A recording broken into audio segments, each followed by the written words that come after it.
Saudaraku, selamat siang. Selamat siang, saudara.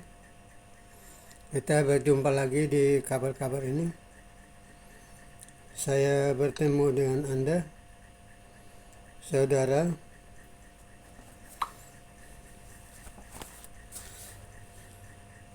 Roma pasal 6 ayat 1 sampai 8.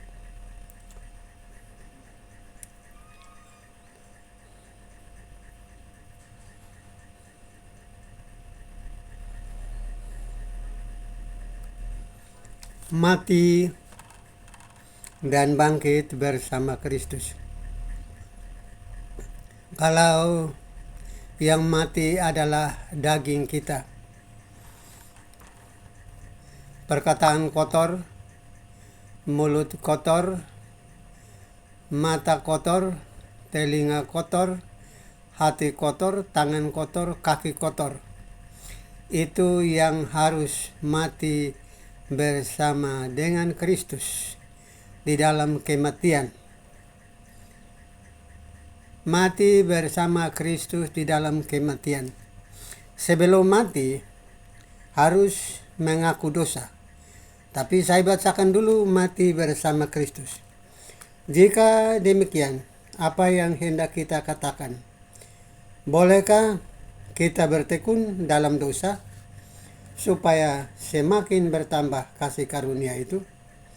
Semakin sekali-kali tidak. Bukankah kita telah mati bagi dosa? Bagaimana kita masih hidup di dalamnya? Ayat yang ketiga, atau tidak tahukah kamu bahwa supaya yang telah dibaptis di dalam Kristus telah dibaptis dalam kematian? Saudara, Yesus mati dikubur. Baptisan itu dikubur di dalam air. Bukan umur anak 1 tahun dibaptis, lalu ada bapak saraninya, bapak saksinya. Itu bohong, saudara, karena tidak ada ayatnya. Tidak ada ayatnya yang mengatakan ada bapak saksi dan anak kecil yang umur 1 tahun dapat mengaku dosa. Dosa pencuri, dosa perampokan, dosa penipuan, perampasan hak orang lain, omong kosong, tipu daya, korupsi. Itu anak umur 1 tahun tidak tahu.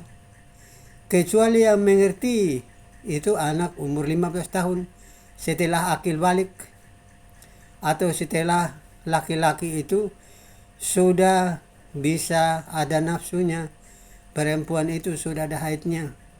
Itu baru dibaptis di dalam nama Bapa, Anak, dan Roh Kudus melalui kubur, mati bersama Yesus di dalam kematiannya dikubur.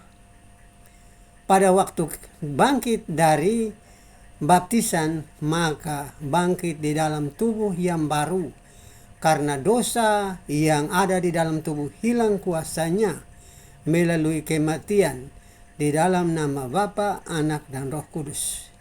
Itu ada ayatnya. Tapi kalau ada bapak sarani dan umur anak 1 tahun, itu tidak ada ayatnya. Karena anak kecil itu tidak tahu dosa. Dia belum bisa berkata tipu daya, omong kosong, ingin barang orang, pencuri, marah orang.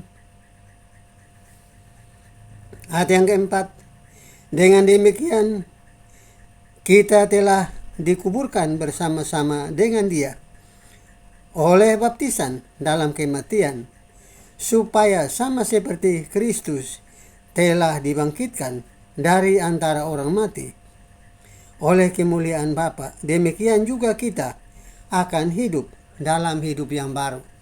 Kalau Anda belum dibaptis, cek di kantor polisi yang perkara-perkara tanah, perkara pencurian, perampokan, korupsi, orang itu sudah dibaptis atau belum? Atau orang itu sudah lahir baru atau belum? Karena Roh Kudus itu belum berkuasa di dalam hatinya. Kalau kata Pak Stephenton, Orang yang berbicara dalam bahasa roh itu setan. Harus tanya dulu, roh setan dan Roh Kudus itu bedanya yang mana? Sehingga kalau Yesus waktu bangkit dari antara orang mati, ia bangkit dalam kemuliaan. Waktu Anda dibaptis di dalam kematian Kristus, di dalam baptisan Anda bangkit, maka Anda hidup dalam hidup yang baru. Yang lama sudah hilang kuasa dosa itu karena Anda sudah mengaku di dalam nama Bapa, Anak dan Roh Kudus, tidak akan mengulangi perbuatan lagi. Karena perbuatan dosa sudah mati melalui baptisan. Tolong diperhatikan ini. Tolong perhatikan ini. Sebab jika kita telah menjadi satu dengan apa yang sama dengan kematiannya, kita juga akan menjadi satu dengan apa yang sama dengan kebangkitannya. Karena kita tahu bahwa manusia lama kita telah turut disalibkan, artinya Yesus yang disalib, tetapi kita karena dibaptis, jadi kuasa dosa itu hilang di dalam kematiannya, supaya tubuh dosa kita hilang kuasanya, agar jangan kita menghambakan diri lagi kepada dosa. Artinya setelah dibaptis, jangan tipu-tipu lagi, jangan pencuri-pencuri lagi, jangan korupsi-korupsi lagi, jangan omong kosong lagi. Hukum Taurat itu kita kenal dosa. Kalau ada di dalam Kristus adalah hidup dalam kasih karunia. Dosa itu hilang kuasanya karena Roh Kudus yang akan mengajari kita, membimbing kita setiap hari. Ayat yang ketujuh, sebab siapa yang telah mati, ia telah bebas dari dosa. Kalau Anda sudah dibaptis, kurang tahan-tahan diri supaya bebas dari dosa. Tahan-tahan diri. Tapi yang belum dibaptis itu, coba cek di kantor polisi. Siapa orang-orang itu? Kristen model apa yang di kantor polisi? Sudah kenal Yesus atau belum? Sudah dibaptis atau belum? Tolong dong dicek di kantor polisi, kantor camat. Siapa pelaku kejahatan itu tiap hari? Kristen model apa itu? Galatia yang ketiga ayat ke-13.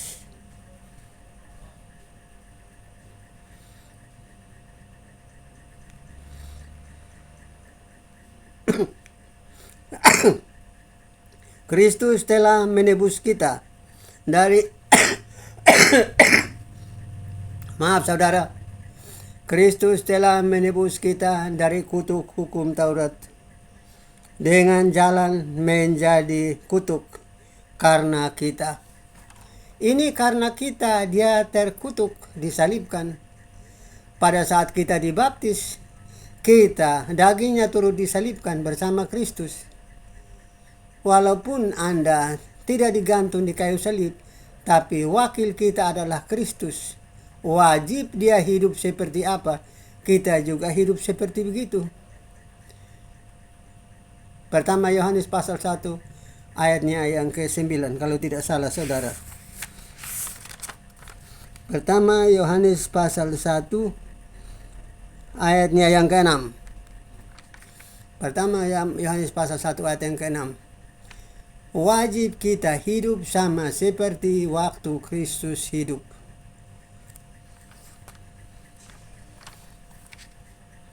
Yang berikut,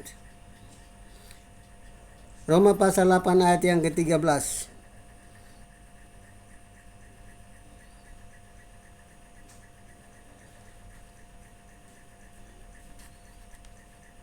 Sebab jika kamu hidup menurut daging, kamu akan mati. Tetapi jika oleh roh, kamu akan mematikan perbuatan-perbuatan tubuhmu. Jadi kalau roh ada di dalam Anda dan saya, perbuatan-perbuatan dosa itu, roh itu akan mematikan di dalam tubuh kita. Kalau Anda belum dibaptis, bagi Anda bisa terima Roh Kudus,